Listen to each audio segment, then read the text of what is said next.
ఉజ్జయినిలో శివలింగాలు మూడంతస్తులుగా ఉంటాయి.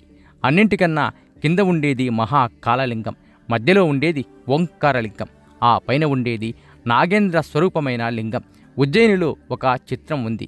సంవత్సరానికి ఒకసారి వర్షాకాలానికి ముందర పర్జన్యానుష్ఠానం అని ఒక అనుష్ఠానం చేస్తారు.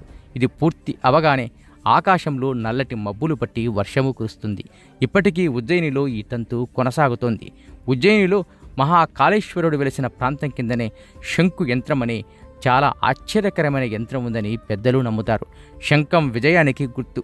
అందుకే కురుక్షేత్ర యుద్ధం ప్రారంభమయ్యే ముందు ధృతరాష్ట్రుడు సంజయుడిని కౌరవులు ఏమి చేస్తున్నారని అడుగుతాడు. అప్పుడు సంజయుడు పాండవులందరూ శంఖాలు ఊదుతున్నారని చెప్పాడు.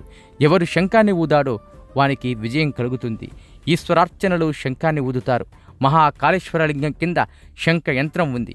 అందుకని మహాకాళేశ్వరుడి దగ్గరకు వెళ్ళి దర్శనం చేసుకున్నాడు. ఎటువంటి విజయాన్నైనా పొందుతాడు.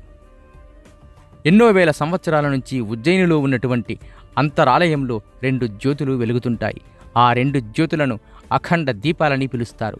ఉజ్జయిని దేవాలయంలో ఒక చిత్రమైన మందిరం ఉంది. దానిని భస్మ మందిరం అని పిలుస్తారు. అక్కడ ఆవు పేడతో విభూతిని తయారు చేస్తారు. భస్మ మందిరంలో ఆవులను తీసుకువచ్చి వాటి పేడను ఎంతవరకు కాలిస్తే అది చక్కటి విభూతిగా మారుతుందో అటువంటి విభూతిగా మార్చి ఆ విభూతితో స్వామివారికి అభిషేకము చేస్తారు. ఉజ్జయినిలో చేసేటువంటి విభూత్యాభిషేకం 2 రకాలుగా ఉంటుంది.